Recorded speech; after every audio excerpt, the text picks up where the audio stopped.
आपको छोटे स्टॉक्स खरीदने चाहिए या नहीं, ये मेरी राय है। क्योंकि छोटे स्टॉक्स जो भी खरीदता है तो उसे लगता है, जब भी कोई नया इन्वेस्टर आता है तो उसे लगता है कि छोटे स्टॉक्स में उसका मुनाफा होगा। पर ऐसा नहीं है यारो। अगर छोटे स्टॉक्स में अगर मुनाफा होता तो हर कोई छोटे स्टॉक्स में पैसा लगाता और आज उसके पैसे डबल हो जाते। ठीक है। पर ऐसी चीज नहीं होती है, क्योंकि ये आपके साथ फ्रॉड होता है। छोटे स्टॉक्स में जब भी आप पैसे लगाते हैं तो कहीं ना कहीं आप वो चीज भूल जाते हैं कि उस कंपनी की फंडामेंटल्स क्या हैं, या कितने सालों से वो कंपनी मार्केट में है, क्या कितना डेट उस कंपनी ने लिया है।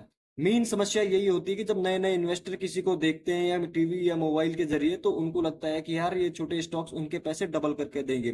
पर वो नए इन्वेस्टर ये भूल जाते हैं कि वो जो भी पैसा कमाते हैं अपनी मेहनत की कमाई लगाते हैं, और उसके बाद जब उनके पैसे आधे हो जाते हैं तो उससे उनका नुकसान होता है, और साथ में उनका मनोबल भी टूटता है कि यार क्या यह स्टॉक्स स्टॉक्स में पैसे लगाना है, यार ये तो सब फ्रॉड है।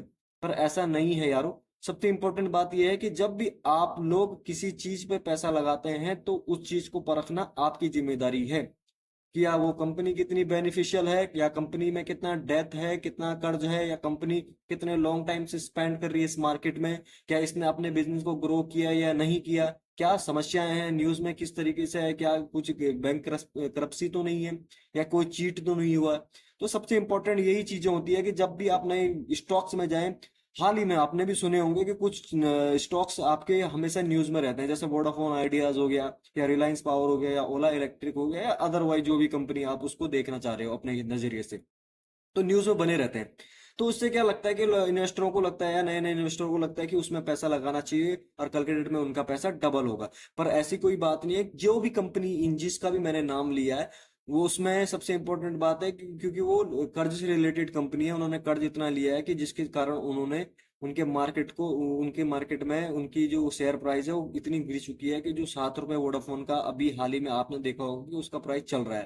साथ ही में ओला इलेक्ट्रिक का कहाँ 179 पे आया हुआ शेयर था आईपीओ आने के टाइम पे, और उसके बाद आईपीओ आने के बाद जब भी वो 179 पे गया, 179 से वो गिर करके सीधा अभी 30 40 45 पे अभी ट्रेड कर रहा है।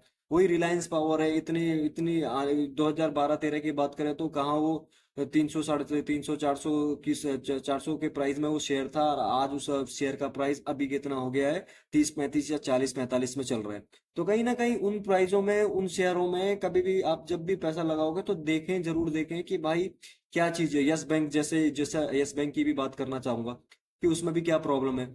तो ठीक है, यस बैंक भी कर्ज से रिलेटेड प्रॉब्लम है, सब डेथ में है, सब कर्ज में डूबी हुई कंपनी है। तो उन कंपनियों को बहुत जरूरी देखना चाहिए। एक कंपनी वो होती है जो कर्ज में डूबी हुई होती है, एक कंपनी होती है जो उसका नया नया इन्वेस्टर नया नया बिजनेस चल रहा है, अब वो मार्केट में अभी अभी आई है, तो एक कंपनी वो होती है अभी, उसको वो भी देखना बहुत जरूरी है। हर एक कंपनी ये होती है कि इतने साल लॉन्ग टाइम में उसने अपना जो 10 या 12 साल हो गए, उसके बाद वो कंपनी ग्रो नहीं कर पाई, कहीं ना कहीं उसके मैनेजमेंट में प्रॉब्लम होती है। तो वही प्रॉब्लम है कि कंपनी में जब भी आप पैसा लगाएं कि आपका पैसा बर्बाद ना हो। प्लस उसमें इंपॉर्टेंट बात यह है कि उस जिस भी कंपनी में आप पैसा लगाओ उसमें भरोसा होना जरूरी है आपका।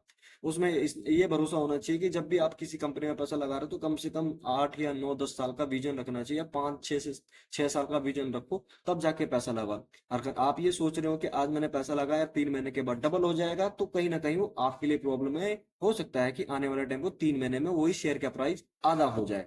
तो काफी लोग इस चीज से घबराए हुए भी हैं, नए नए इन्वेस्टर इसलिए छोड़ के भी जा रहे हैं कि सेबी की रिपोर्ट भी आई है कि भाई 90% लोग भी इन्वेस्ट कर रहे हैं पर उनका घाटा हो रहा है। उससे लोगों का क्या हो रहा है, भरोसा भी टूट रहा है। तो ये जिम्मेदारी हम लोगों की है कि लोगों को कैसे समझाए कि वो जब भी पैसा लगाते हैं तो भरोसेमंद आदमी, अपने जो भी निजी जो भी इन्वेस्टर हैं उनकी राय लेकर के, जिनको जो भी सेबी से रिलेटेड जो इन्वेस्टर रजिस्टर्ड रिलेटेड इन्वेस्टर हैं जो पैसा लगाते हैं स्टॉक मार्केट में, उनकी राय जरूर ले, तब जाके पैसा लगाएं। ये नहीं कि कोई कुछ भी बोल रहा है अपने फॉलोअर बढ़ाने के लिए, यार आप पैसा लगा रहे, आपका पैसा आपकी मेहनत की कमाई, यार उसको जायज ना होने दें। और ध्यान दें कि जो भी कंपनी आप सेलेक्ट कर रहे हैं कि उस कंपनी के बारे में आपके पास उसकी पूरी जानकारी होनी चाहिए, तब जाके आप पैसा लगाएं। धन्यवाद।